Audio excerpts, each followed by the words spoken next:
ఇప్పుడు ఎవరంటే వాక్యంలో నాటబడి ఉండకుండా ఉంటారు చూసారండి, లోకంలో నాటబడి ఉంటారు చూసారా, వాళ్ళ దగ్గర ఉండే గుణలక్షణాలు. అంటే వాక్యంలో నాటబడి ఉంటే ఇప్పుడు ఏంటంటే ఫస్ట్ నుంచి చదవండి ఒకసారి 30 వచనం.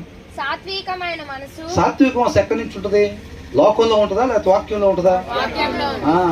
వాక్యం అయిన దేవుడికి ఉండే గుణలక్షణం అన్నమాట అది.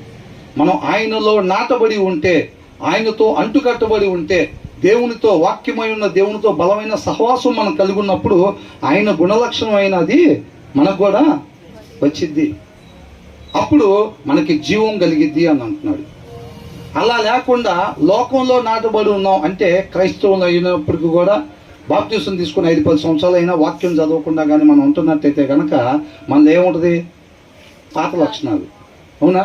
అసూయ, మత్సరము, కడుపు మంట, ఇవన్నీ ఉంటాయి. అవి ఏం చేసిద్దంట? ఆ ఎముకలకి ఏం చేస్తాయంట? ఈ కుళ్ళు అంట, అంటే క్యాన్సర్ లాగా పట్టుకుంటాయి.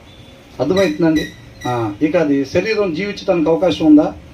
లేదు. జీవం లేకుండా చేస్తాయి అన్నమాట. ఏది? ఈ లక్షణాలు. అవునా?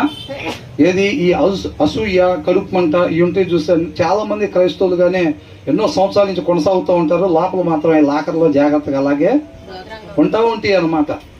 అవునా? రేపు వెళ్ళేది నిత్య జీవనకేగా బ్రదర్ అంటారు చూసారా, అట్లాగా.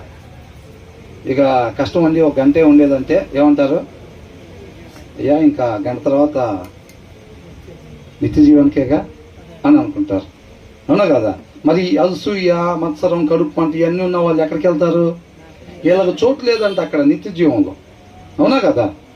కాబట్టి మనం ఈ వచనం ద్వారా ఏం తెలుసుకుంటున్నాం? మన హృదయంలో ఎల్లప్పుడూ దేవుని వాక్యము కలిగి, నెమ్మది కలిగి, సాత్వికం కలిగి మనం ఉన్నట్టయితే మనం పోగొట్టుకున్న జీవాన్ని మరలా మనం పొందుకుంటాము అని అంటున్నారు. అలా కాకుండా లోకంలో కానీ నాటబడినట్టయితే అని అంటే, వాక్యం లేని హృదయంగా మన హృదయాన్ని ఉంచుకున్నట్టయితే కనుక అదేమైందంట?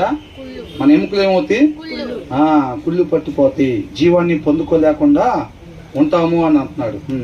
తర్వాత ఏముంది? దరిద్రుని బాధించువాడు, వాని సృష్టికర్తను నిందించువాడు.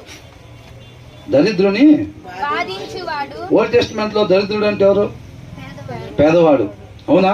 ఏమనుంది? హూ ఎవర్ అప్రెసెస్ ద పూర్ అని అంటున్నాడు. అర్థమైందండి?